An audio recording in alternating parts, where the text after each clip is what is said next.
Hey, what's up guys? Thanks for joining us today. Welcome to Thinking Thursdays. Once a week we come together to chat with people who are crushing in their fields. We come to learn that success leaves clues.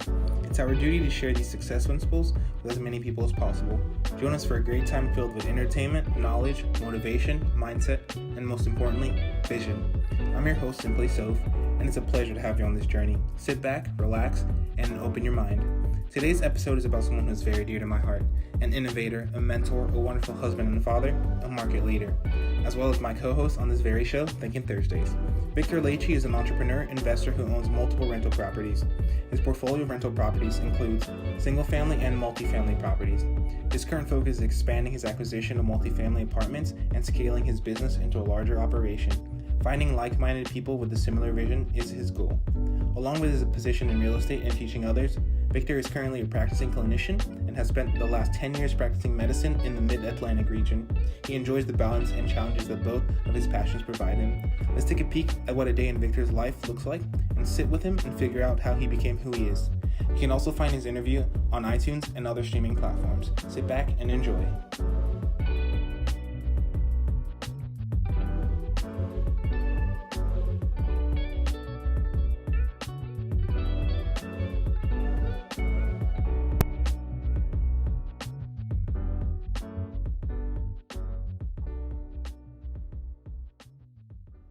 This is actually one of his rental properties they're currently living in until the big house that they're going to be moving into gets done. Maybe we'll get a chance to see that one. However, I'm not sure. So we'll see Victor in a little bit. Okay, this is where they're currently staying. This is one of his properties.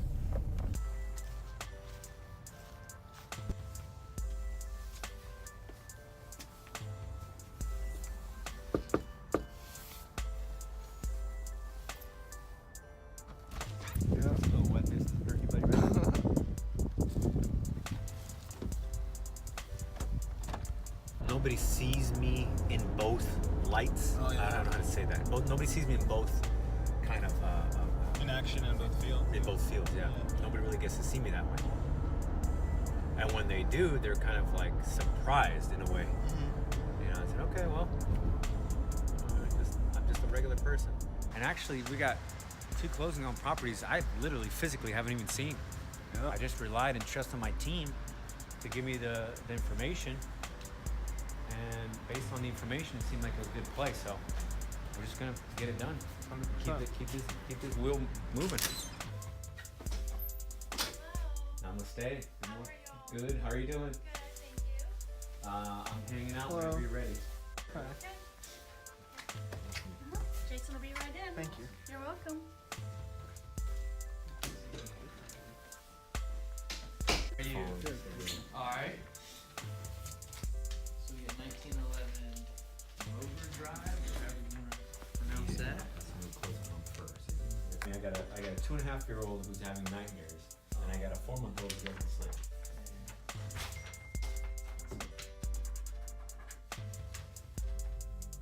A lot of good on the counterbalance of that, though, as well. Yes, we're very blessed. So how was that?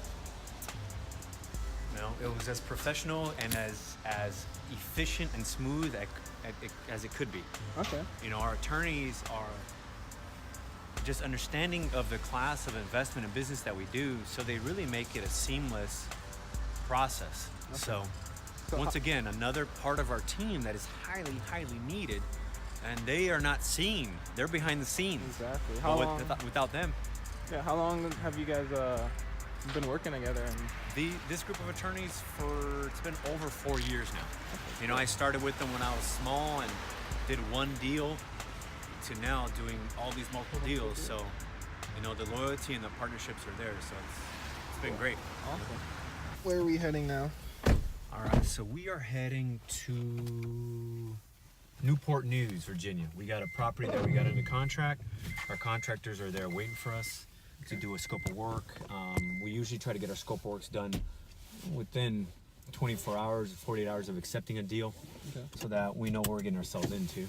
All right, guys. So we're here. We're gonna go take a look at this property right over here. So we just pulled up already. What are you thinking about it? Well, I mean, you can really tell it's a beautiful area, great neighborhood. It's a big property. It's just, you know, needs a little bit of TLC to bring it back to its original state. But it's a great area, beautiful neighborhood, well manicured lawns, well taken care of houses. So it's a nice little find. All right, perfect. Let's take a look.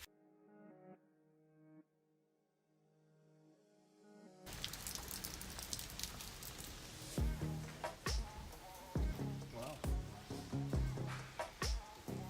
It's a cool wall. Move that door to here and create a larger kitchen space. Mejor. Okay. Now, one wall, two walls. Okay. One beam. It's going to be No, ahí tiene que tener ya. So the biggest job is going to be the wall and the beam, and then we move the door over, and then it's a better configuration for the kitchen. So walking around a project like this, how do you feel? What do you think? What are you processing? I think it's pretty exciting. You know, we come in here and we don't know what to expect, and we're all kind of brainstorming ideas of what can happen, what we can do, what we won't do, looking at other jobs that are done. It's pretty cool. It's kind of like it's a clean canvas in a way. We're trying to kind of elevate the project Like to painting where a it should be. Yeah, it's like painting a picture, putting together a puzzle. I don't know. It's kind of like that. That's how we look at it. You know, Awesome. what is here? What can we value add to it to make a newer, nicer home for a family? So we just got out of touring this property. Where are we heading now? We're heading out to check out another project and meet up with a few investors in Hampton, Virginia. Okay. We got our team doing another project over there.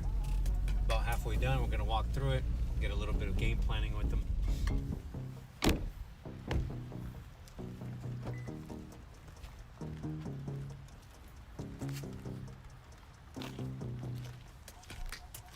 Can you explain what we're in right now? So we're one of the projects that our group is doing. This is a big house, a big change in this project. Our team has got it done over the last about 2.5 weeks, 3 weeks. They've gotten this house put together. It was kind of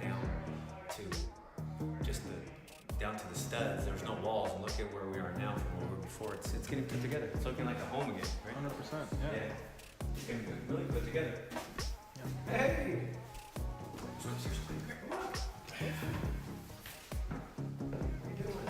What's up? What's up, guys? So sorry, man.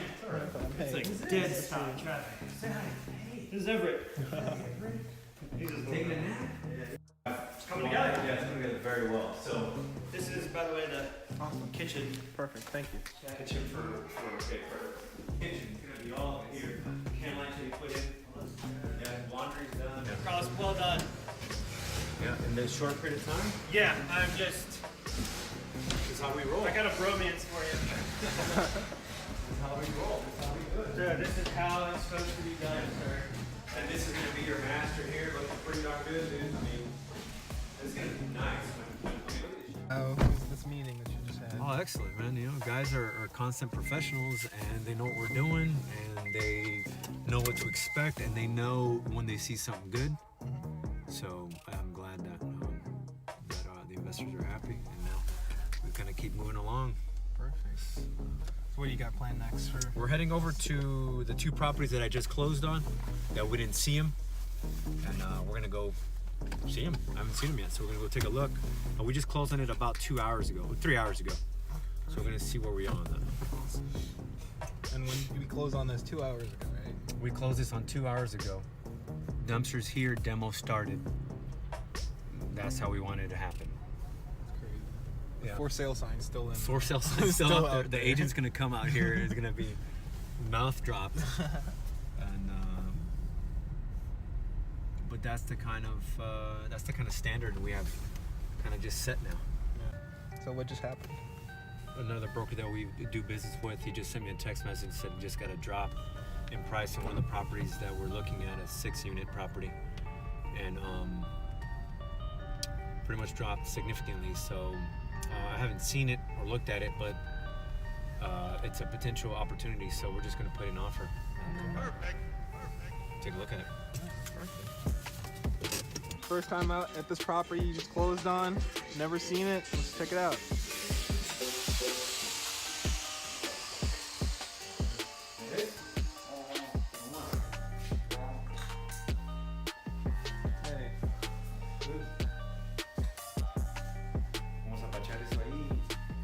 So that is.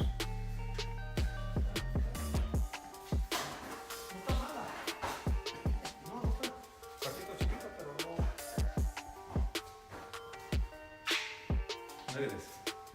Oh wow. Good job.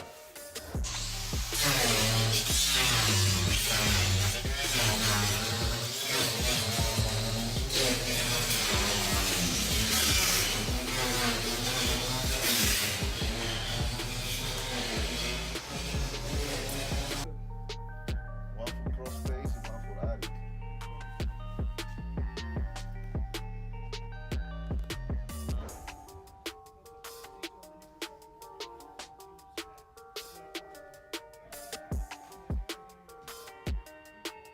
Here we just left Moger, so that was 2 projects that you started on, and now you have this already going on. So can you explain those? Yeah, this is one of our other projects we're working on right now. This is a little bit of an older home, as you can see, from the early 1900s, trying to bring it back to life. We took, as you can see inside, we peeled all the layers off, and peeled off all the years of bad work done, and then we're trying to bring this property back to a great current state. And so this is a great job. We have a lot of work ahead of us. We've already gone a long route, so we're hoping it really comes out to the level we feel like it's going to be. Perfect. All right, thank you for actually just letting us come along on this trip and your day in the life, seeing what it is that you do on a daily basis. Not many people actually do understand what it is that you have to do and all the systems and teams that are actually currently working. So we're gonna actually head over to your interview and we're gonna sit down and get to know a little bit more about how you got to where you are. Awesome, looking forward to it. Hey, what's up guys? Welcome to Thinking Thursdays. Once a week we come together with people who are crushing in their fields because we've come to learn that success leaves clues. And it's our duty to share as many of the success principles with as many people as possible. I'm your host, Simply So, and joined with my co-host, Victor. Hey guys. So join us for conversation over drinks, guys, but today's interview is actually going to be about Victor, so it's going to be all about you today. All right, now say that again, but slow it down. As many of the success principles with as many people as possible. Because that was like 100 miles an hour. Do it again. Hey, what's up guys? Welcome to Thinking Thursdays. Once a week we come together with people who are crushing it in their fields because we've learned that success leaves clues. And it's our duty to share as many of those principles with as many people as possible. I'm your host, Simply Soph, and this is your co-host, Victor. Hey guys. So we're going to have these conversations over drinks, but actually today's interview is going to be you. So we're going to be asking you questions. We're going to get to know Victor. So it's going to be interesting. It's going to be fire, guys. Just stick around and it's going to be flame. So we're going to start it off. We want you to tell us a little bit about yourself. Like, in your success story, how did you get started? Oh, before you start, though, we should probably have drinks, right? All right, start. My story is a little bit different than most, yeah? I was born in São Paulo, Brazil, which if nobody's ever been south of the border of the US, it's a beautiful country down there. And moved to the States with my parents when I was a young kid, about 8 or 9. And just like everybody's immigrant story that comes here, we're just, working hard and trying to succeed in this country. It's not easy, Really though, my success story really starts 5 years ago, to be honest. I was in Washington, D.C., I was working 50, 60 hours a week, seeing my patients, rounding on my patients, taking call, working 6 days a week. And I felt the burnout coming. That burnout is a common thing in medical field, and it's a real actual problem for a lot of clinicians. So, I had a talk with my wife, and we had discussed, how can we better live our lives and not feel this kind of pressure from the corporate world and from the medical business world, on how to really kind of live our lives. And so we decided that we were going to just set the reset button. Okay. We decided that we were just going to leave our positions and travel. Wait, so when you decided to leave your positions, like, you just have to quit, like work, or like what? Yeah, we're great. Thankfully, we were in great positions where we could, place a sabbatical and take that time off for ourselves and have opportunity to come back. But we pretty much said, look, we need to stop. Mm-hmm. We need to stop. We need to set the reset button and figure out whether or not, this is the right route that we want to go down in our lives. And so we decided, you know what, let's grab our backpacks. We practically just became nomads. We traveled the world for an entire year by ourselves.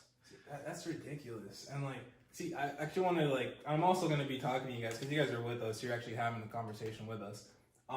That's crazy. I've seen a lot of these YouTube videos. You guys should check them out. The link's going to be in the description. But like, literally, they like took off and traveled. And like, that's something I want to do. Like, I actually want to do a lot more of that. And I'm like, with you motivating me, I'm like seeing that like, okay, that's something I want to experience. I want to like just explore the world and see how I can help it. It's eye-opening when you see other cultures, other people, and kind of just realize like, you know, we're all stuck in the grind and everybody's trying to work and hustle and do well and find their own form of success. But, you know, sometimes when you just stop and think like what's important to you, you know, it's eye-opening. You know, all of us in the world, we're the same. You know, we like to, you know, when we're having fun, we like to laugh. When we're sad, we like to cry. We all love to be around family and enjoy each other's company. You know, it's the same thing all over the world. It's not any different. So, you know, that year of travel, you know, really kind of opened us up to other kind of mindsets. And we had a lot of tolerance for other cultures as well. And I did a lot of reading. When I traveled. I mean, it was long bus rides, you know, and long plane rides and long treks. And so we did a lot of reading. I read all the books. I was going to say that you can like. Oh yeah, I read all the motivational stuff, right? So, you know, the Rich Dad, Poor Dads, the 4-Hour Work Week, The One Thing, The Power of Success, Tony Robbins. I listened to different podcasts and, you know, I really kind of was trying to find, you know, we're really talking about how can we provide ourselves that financial freedom that will allow us to really just take better control of our lives and not be bogged down by that, you know, like I said, that corporate world, and in my setting, that medical business world that really controls everything that you do. And how can we just better serve people, you know, without having those stressors? And so, you know, all those kind of books really changed my mindset and really evolved the way that I think. And then, you know, we traveled and we did great. And then we said, we're gonna get back to the United States, and we finally decided to settle in Virginia Beach in Hampton Roads, Virginia, which a lot of people don't know the area, but it's a beautiful, quaint little area in the southern part of Virginia. We said, you know, we're going to, you know, I read a lot about real estate, and I really got really motivated by that because, you know, also my family did a lot of real estate in Brazil. And so we said, hey, we're going to buy a little quaint house. And luckily we had enough saved up that we could put a small down payment on a house. And so we're going to buy this little quaint house. We're going to, you know, kind of like the shows, the HGTV shows, we're going to fix it up. We're going to live in it for 2 years. We're going to turn around, sell it, and see what we can do with that. We didn't know what we're going to do, by the way. I have no construction experience, and architecture experience whatsoever. Okay. So that was more of our kind of like motivated mindset, you know. You know, but the true story really starts when we bought the house. Okay. You know, we were excited. I mean, we got all our stuff in our storage units. And what year was this? Oh God, this was like 5-6 years ago. You know, 5 years ago, I think. Yeah. 2014, 2013? 15. Yeah, 15. It was all 4 years. 5 years ago, almost. Cool. Yeah.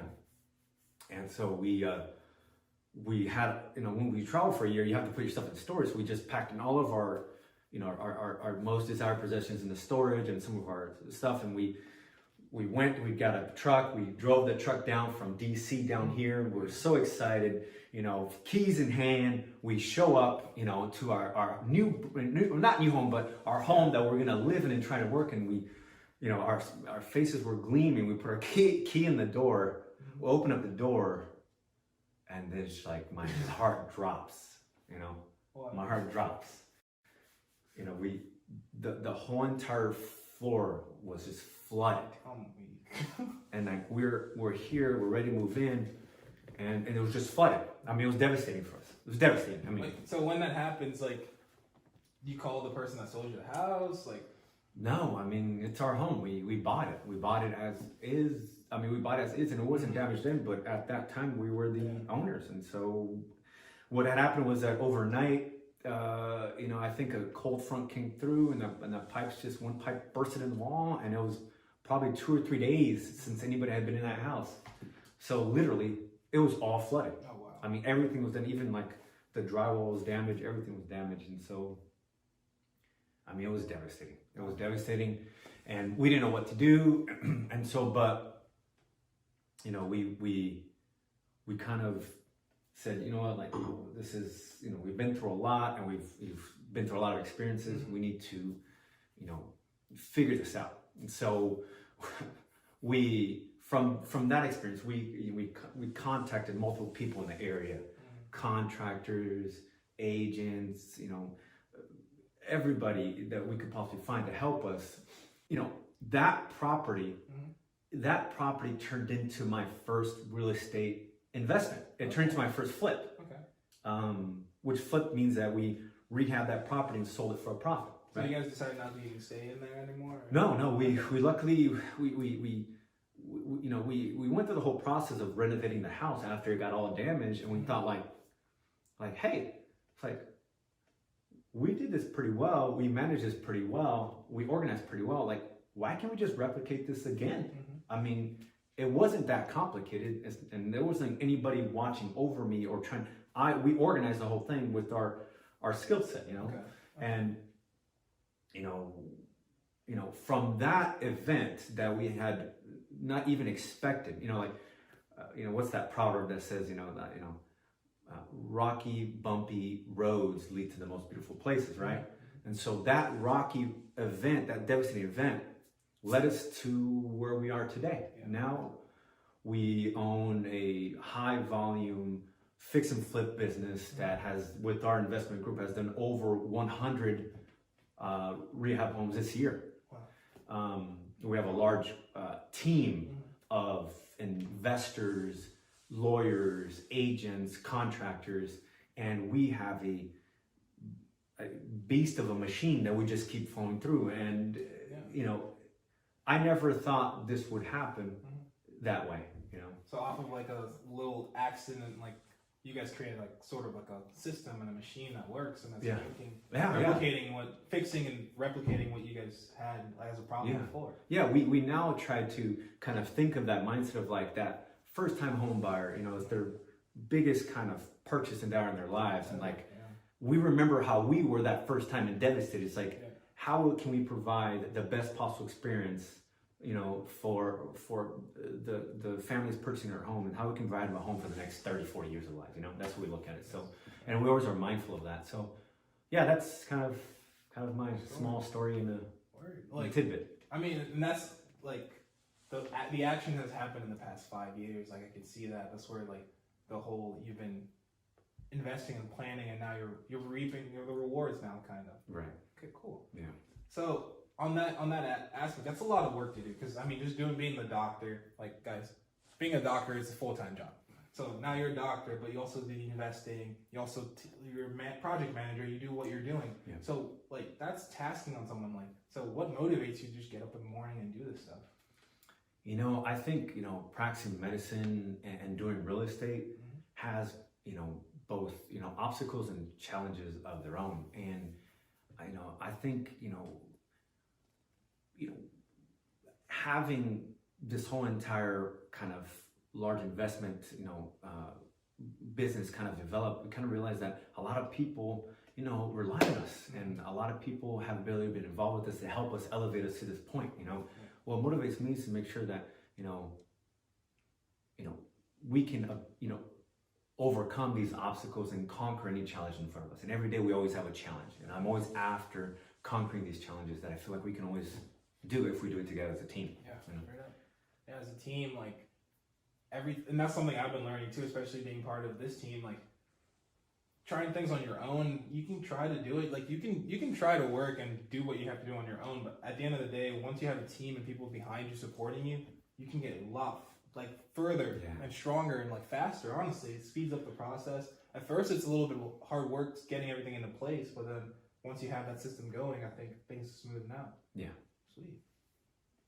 All right, so I mean, let's say like your first project started off of a mistake. Like, it wasn't really on your end, but it was a kind of, most people would see it as a failure. Like, but how have failures like played a part in your life? What have you learned from failing? Wow. I mean, you know, if everyone fails and everyone, goes through hard times. But what I've learned is kind of like the innate drive that I have grown to have is really from all the failures that I've had in my life. My parents were also entrepreneurs. They told me that, if you don't take risks in the things that you believe in, then you'll never know what could happen. And is that not a larger failure to have? Things that, you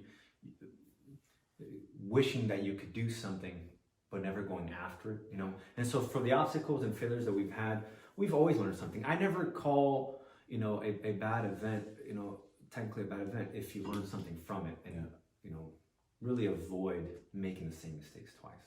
That's my opinion. Yeah. Looking for the positive side of things. Try to, yeah. So, yeah. Learn from your failures, guys. Use your failures. All right, cool. So pretty much finish this up. Last question. If you had to start all over, what would you do differently?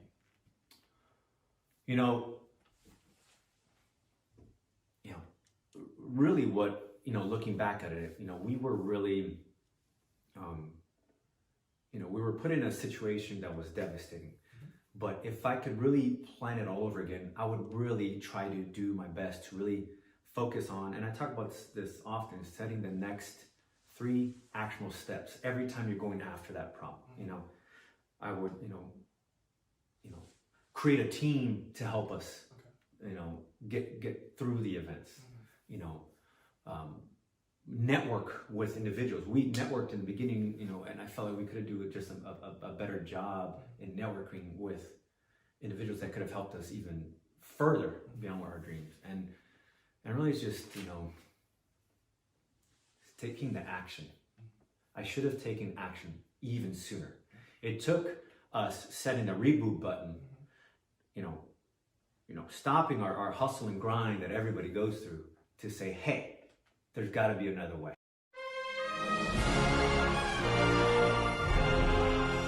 Thank you so much for tuning in to the very first episode of Thinking Thursday. We had a blast making it. We hope you enjoyed yourselves. Tune in next week and learn more about how Thinking Thursday came to be when Victor and I switch roles and it's my turn to be interviewed. Until then, deuces.